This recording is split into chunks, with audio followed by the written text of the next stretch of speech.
What's up, everybody? My name's Big Cam and welcome back to another 2026 movie review. And today I have a beautiful film that is currently #1 on Netflix at the current moment. I watched this last night. You know, it's currently May 15th when I'm recording this, but you know, still very, very great movie. #1 on Netflix when I watched it. And this is from director Oliva Newman, who I don't necessarily recognize any of her work. Maybe the last thing he told me, which was a series with Jennifer Gardner, and I thought that was a pretty good series. I think my mom watched it, and like I remember seeing bits and pieces of it. But this director Oliva Newman also wrote and produced this film, and it just honestly, tremendous work from this young lady. I think she did a great friggin' job. And the cast in this too, like it did not go past me with the irony that Doc Ock from the Marvel Cinematic Universe, friggin' Dr. Octopus, is playing the Octopus Marcellus in this. Friggin' Alfred Molina was Marcellus, and I absolutely loved Alfred Molina. I thought he was so good as the Octopus in this, and just like his voice lending it to the character, you know what I mean? And, you know, like, the different groups of people in this, like it's her friends that she calls the nitwits because it's her knitting crew and she doesn't really love them, so they're her nitwits, but she is kind of like their friends, and she's got to learn that, like, even through the most traumatic shit in her life, like this place where she's at is her home, and moving somewhere else isn't going to change that, you know what I mean? And between Sally Field and Lewis Pullman are the two big stars of this, going back and forth, and it just was a beautifully written and beautiful story where, you know, it's nothing like, there's no real action in this, you know what I mean? Like the biggest action in this movie is the octopus escaping from its tank and, you know, going over to the eel tank and getting the ring back, you know what I mean? Which was a beautiful scene. And then like he's at the end of his life and he doesn't want to live in the aquarium anymore, so Sally Field's like, okay, I'll bring my friend to his end, you know, and I'll let him go back into the ocean, so the octopus gets to go back to his home, but he left one last gift for the two of them, and it was the ring that he no longer cared about because he thought the guy who was his father was gone. And huge spoilers, so avoid this if you want to go into this completely blind.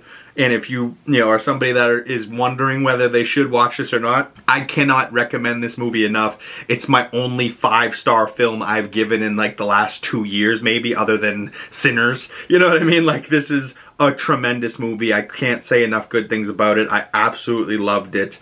And yeah, it's just so sad at certain parts. You know, like this movie had it all. It had moments where you're sitting there going, oh, that was funny. Oh, they're sad. You know, like they've been through traumatic shit in their lives, or sad.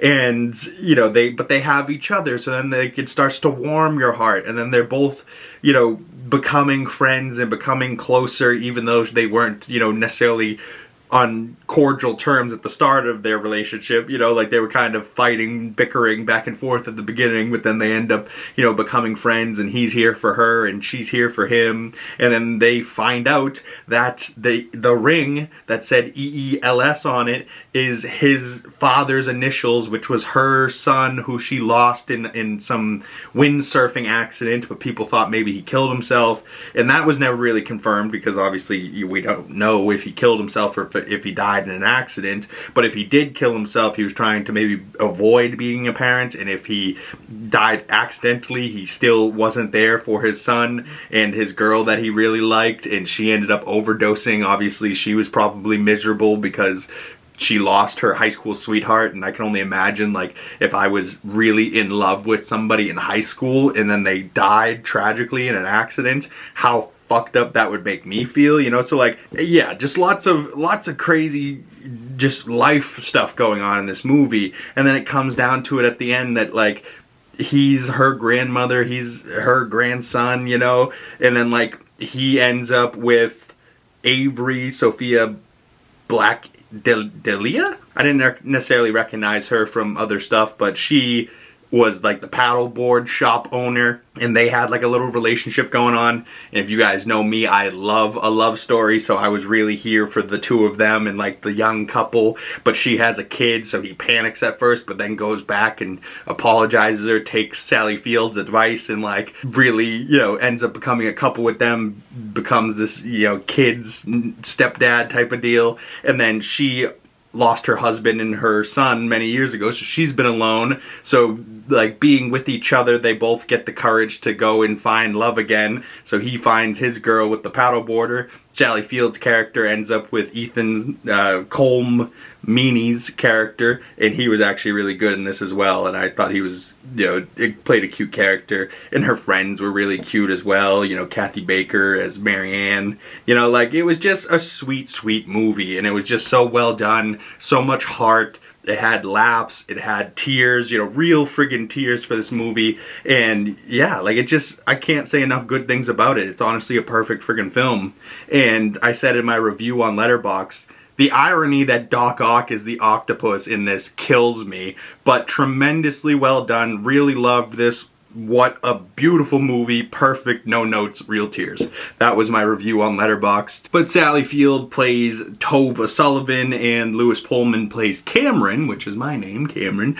Bigg Cameron, as for you folks at home. But the little plot synopsis on Letterboxd for this reads, through unlikely bonds formed during night shifts at a local aquarium, right, so that's their job. They like go around cleaning the aquarium after hours when all the kids leave, and they have to scrape gum off the floor and polish the glass so there's not fingerprints on it, and the kids like to lick it, and gross kids, you know, so they just clean up the place at overnight, you know, so they're the night shift people.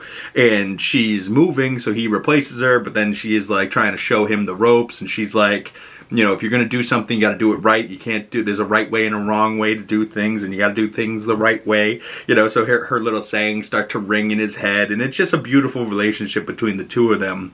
But so, through unlikely bonds formed during a night shift at the local aquarium, Tova, Sally Field's character, an elderly widow, learns a life-changing discovery that may bring her joy and wonder once again. And yeah, it's giving me chills thinking about this all over again. And, you know, I watched it the one time, and I feel very good about remarkably bright creatures in this 2026 film. But yeah, it's just so well done. And I really do love this film, and I can't recommend it enough.